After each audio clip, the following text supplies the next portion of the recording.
What's going on? In today's video, I have something special for you guys, a small market cap play. It is a higher risk play, of course, but a play I think that could do a 10x or even more. And I showed you guys a very similar project that actually did like a 15, 16x when I was tweeting about it.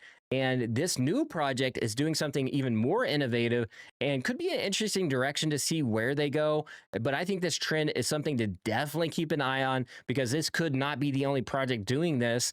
So there could be multiple projects doing this and multiple founders doing this that I think could take market share away from Web2 apps. So without further ado, let's just go ahead and just dive right into it. All right, so the project I showed you guys originally was Charizard Capital, which is a strategic Charizard reserve. They acquire Charizards on chain that are the actual Pokemon card in real life. It's just backed on the blockchain and it proves authenticity. And they use Beezy to do this. So Beezy is an RWA platform that allows you to pull a claw, or you can even go into their marketplace. You can buy Pokemon cards, sealed products, sneakers, and even more. I think they have even more stuff coming down the line. They actually tweeted about this, and OpenSea, it appears to be doing something, a collab with Beezy to give, it says 100,000 of Pokemon slabs, Labubus, I don't know how to pronounce that, sealed product, vintage, collectibles, grails, and more await. 2,000 birdable NFT vouchers are being added to our rewards pool. Each one equals a single claw pool. And I think this is pretty dope. And this is a platform that was kind of obscure compared to the other RWA platforms. And I think it's getting a lot of attention now, obviously. And they're built on Flowchain, or at least the blockchain they use to kind of prove that authenticity. And we know Flowchain is the OGs of the entire NFT space. And they went ahead and just built their own blockchain. So they are absolutely goated in terms of, founders, tech, and their blockchain is really cemented in there for being a consumer app or a consumer blockchain used for, the wider consumer market, the wider mainstream market. With that said, this new project is getting a little attention from one of the builders over on Beezy that has been tweeting about this project called Pika. Now, Pika is a similar, very similar project like Charizard Reserve. We know Charizard went to a little bit over $7 million market cap. So it absolutely exploded, retraced, went back up, retrace, went back up, retrace, went back up. So you had the opportunity to trade this one and make a lot of money. And it settled way down here at $1 million market cap currently. And we are in a kind of crypto dip right now. So the price is kind of reflective of the wider market. People just don't have the appetite currently for kind of these high risk plays. But in my opinion, this is kind of a good time to get into those higher risk plays that could have a high potential if the market, goes back up. Now, with that said, we can hop on over here to Axiom.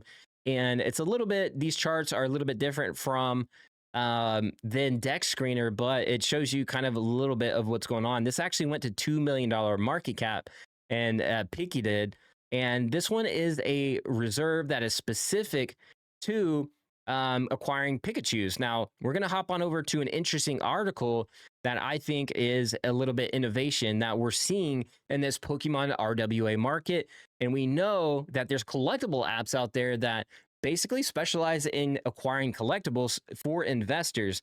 This is a little bit different take though, because this is using tokens to integrate kind of this flywheel. So let's go ahead and just kind of go over this article. It says 32 cards added to the Pika Vault worth over 12K. 90% of our assets currently sit on Solana. Now, I'm sure they've added more since then. This added Pikachu, Van Gogh, Gyarados, Poncho, Reds, Pikachu, and 20K in creator fees and over 2 million in Pika volume. Now, they earn these creator fees by streaming on Pump Fun, or just really earning kind of like these royalties from people buying and selling their actual token.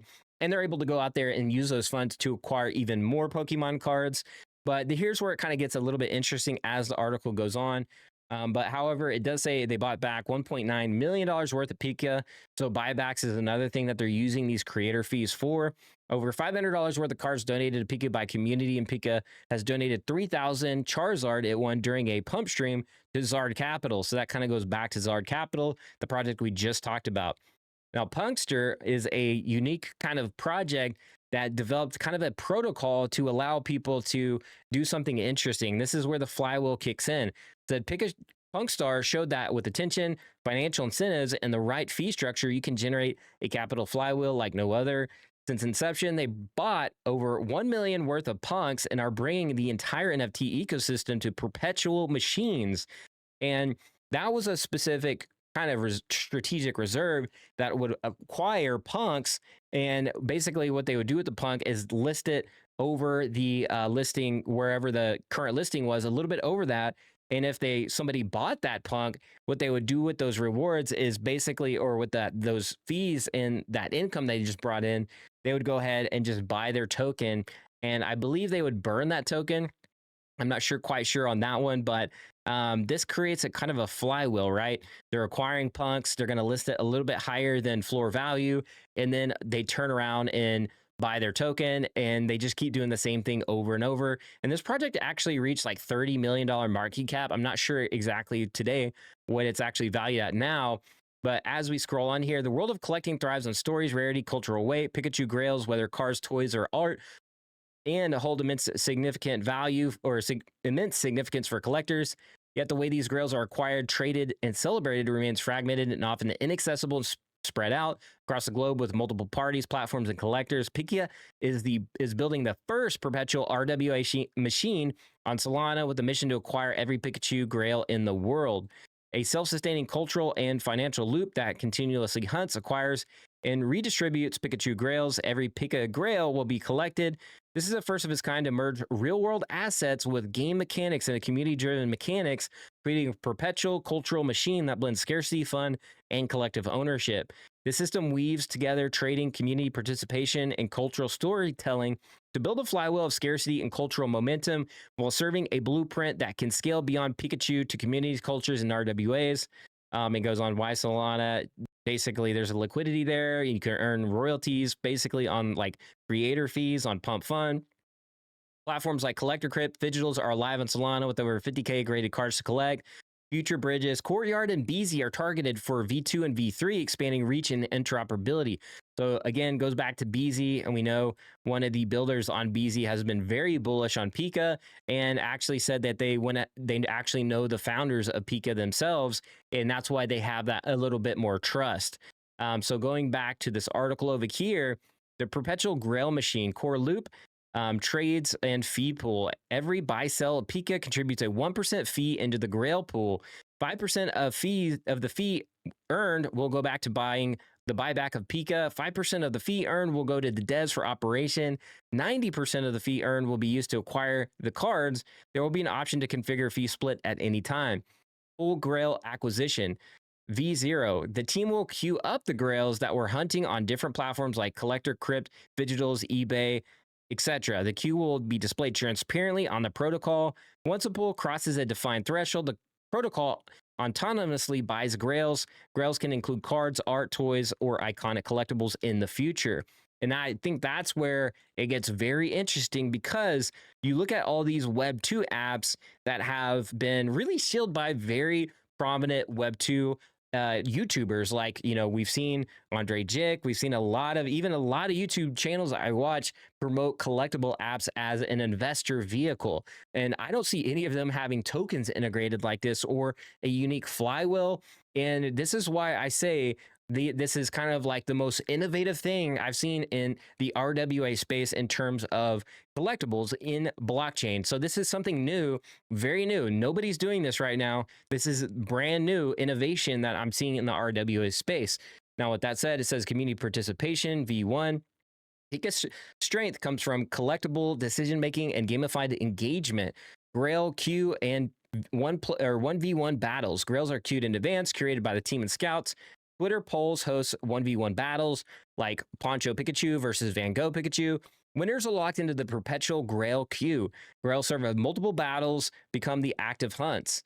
And community bidding tools. The community can actively participate in Grail procurement. Grail hunts evolve from static acquisition into dynamic community powered bidding wars. This creates a new layer of engagement.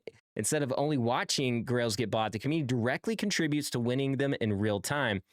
Deepening community onboarding. There are countless Pika hunters, IRL, collectors, traders, and enthusiasts who already track grails across markets. Pika provides the tools and incentives to onboard these hunters into the machine. Hunters can service grails, see listings, and even coordinate sniping strategies through protocol tools. Over time, this builds a global network of Pikachu Grail scouts, connecting both digitally and physically. By integrating real-world hunters, Pika transforms the process from a passive pool spin into a attractive cultural mission where community members are empowered as agents of the hunt. Vault System and Mega Vault and Game Vault. Punkstar Protocol uses a listing mechanism to sell and burn. It insta list at 1.2x from floor, uses the proceed to buy a Punkster and burn it, introducing deflationary mechanics. Instead of automatic listings to flip and burn, collected cards flow into two distinct vaults guided by community and automation. Mega Vault holds the most cultural significant assets. These are treasury grails meant to live forever as part of Pika's permanent legacy. A few pre-identified grails will be locked into the Mega Vault automatically.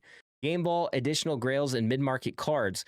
Houses additional grails and mid-market cards that can be given back into the community, released through gotchas, scratches, and interactive mechanics, putting those similar cards to use. The Game Vault is designed to turn Pikachu collecting into an interactive cultural loop. Instead of grails sitting idle, slabs and cards are reintroduced through playful mechanics that keep liquidity moving and fandom energy high. Every collector gets a shot at owning pieces of Pikachu history. Occasionally, the Game Vault will also collect non-Pikachu grails as a fun collaborations with adjacent communities like Zard Capital, creating crossover moments and expanding the cultural playground.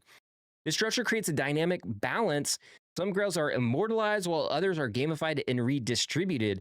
Proceeds from Gacha fuel Pika buybacks and burns, driving deeper community participation and strengthening the ecosystem. Only Pikachu Gacha machine is in the works that can be bought by USDC. Burn and buybacks mechanics. Buyback, 2.5% of the fees generated go directly into buying back Pika from the market. This creates sustained demand pressure, reinforcing the token's value. Burn, games like Gacha can use USDC or Sol as entry currencies. Proceeds are used to buy back Pika and burn it permanently. With a Gacha mechanism, cards don't need to wait until sold. They can be bought at a standard price or rotated back in the machine. This ensures constant circulation while steadily reducing supply. In the economic flywheel, trade, grail, more grails, Gacha, burn, trade. Trades fuel the pool secures the grail, grails multiply the cycle, Game Vault redistributes through gotchas and scratches, and top holders gain privileged access to early gacha drops, reinforcing the alignment of long-term holders with cultural and game-driven rewards. The machine becomes self-reinforcing, more trades, more grails, more buybacks, more burns, stronger cultural and financial ecosystem. Unlock culture and aligned incentives. Pika's innovation isn't just financial engineered, it's about reshaping how Pikachu culture is amplified and cycled. So again, this could be interesting. It does hint on like expanding outside of just, cards. And I think this would be a very cool protocol to expand upon like other collectible markets. But, obviously they're just focusing on these Pikachus right now. But again, if we look at these Web2 apps, they have a wide variety and portfolio of the basically art and collectibles that they have collected over the years and allow people to basically fractionalize like these assets and invest into them and appreciate the value over time, because the value of the dollar hasn't really gone up, right? Over time, it's only gone down because of inflation and inflationomics, basically. And that's why these art and collectibles have continued to go up in value. Now, there's market like rips and dips, but however, for the most part, over time, collectibles that are high valued and highly sought after and are rare and have scarcity attached to them usually do quite well. So that's why I think this is very bullish. Now, this article is pretty long, and I guess we can go ahead and finish it here since we're almost to the very end. But it says Pika's innovation isn't for just financial engineering. It's about reshaping how Pikachu culture is amplified and cycle. Every major Pikachu collectible touched by Pika's machine becomes part of history. The Mega Vault preserves cultural grails permanently. They're increasing the provenance and the value of the Pika community. The Game Vault keeps community engagement high through gamified releases. And over time, the Perpetual Machine ensures Pikachu's cultural artifacts are continuously rediscovered, revalued, and redistributed. The same model extends as a blueprint for perpetual cultural machines, from TCG Grails to RWAs, from niche communities to global culture. Pika will emerge as the token that represents Pikachu culture globally. The first RWA perpetual machines on Solana, model fueled by creator fees on Pump, transparency and collectibles, community first system, that makes collectors participants and align them financially. In dual vault design that immortalizes some grails while gamifying others. A blueprint beyond Pikachu that can incorporate RWAs, communities, and cultural assets worldwide. And again, the thing here with why I'm bullish on Pika versus Punkstar is because Punkstar, I feel like, is more of a kind of bull market project where, you know, crypto has to be up, Ethereum has to be up. However, Ethereum might not really go back down, you know, in the foreseeable future. I mean, we might have a dip or a correction, but Wall Street has started to buy Ethereum. So, however, punks may stay, you know, up there in price, and they have, you know, have obviously stayed up for the most part in price in terms of value. So, Punkstar, you know, in previous cycles, I wouldn't be as bullish on it. But with Pika and Pikachu, we know that the survivability, or at least over time, Pikachus have always been really valuable. And obviously with Logan Paul and having all this publicity about buying that Illustrator Pikachu was a very big moment for Pikachu specifically. And it creates a kind of, we know that Charizard used to be like the king, but over time, Pikachu is kind of one of the top grails as well. We know Ash, obviously the collector, or the obviously the trainer, is obviously renowned for having Pikachu as his first Pokemon, his best friend. And it's obviously like, you know, one of the top Pokemon of all time, right? So it's kind of a no-brainer here, in my opinion. Again, Pokemon has been around for numerous years now and has solidified its IP and brand as one of the #1 brands in the entire world. So now Cyberpunk, CryptoPunks are, you know, very speculative. A lot of people have bought them up on Ethereum, and you have a lot of whales. So I could see Pika doing really well. You take a look at the chart here, and I do own a little bit on Solana here, not much, and I am watching these charts pretty closely. I'm actually down a little bit here. You can see I only bought like $100 worth. But as these prices get a lot lower, I may start accumulating a lot more. And as you can see, I like bought, you can see where the dev bought. I even sold, tried to do some like meme trading in the trenches, didn't go so well. And now I'm just rotating back to kind of more projects that I see as more fundamentally based. Now, this is still super high risk because obviously this is a very low cap token. And there's a chance it never takes off. But with them being on BZ, one of the guys at BZ, knowing the founder of Pika, him always, you know, he was tweeting about this quite often recently, that I just kind of, with the RWAs like taking off, you look at BZ and what they're doing with OpenSea, you see Fidgetals, Collector's Crypt, and a host of others. I have a buddy of mine that's making his own Pokemon RWA platform as well, called Shiny, and hopefully we'll get a beta test of that. I'm in talks with him about, you know, trying his platform out or taking a look at it.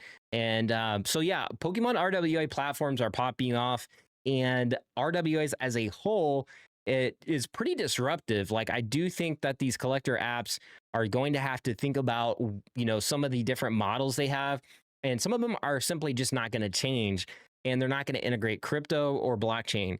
And that it creates a nice blue ocean for these new protocols and these new apps and projects that could have the potential to disrupt this entire market. And of course, as I mentioned, a lot of top YouTubers are sponsored by these collectible kind of art collectible type of apps. So there is a lot of money that is flowing through these apps.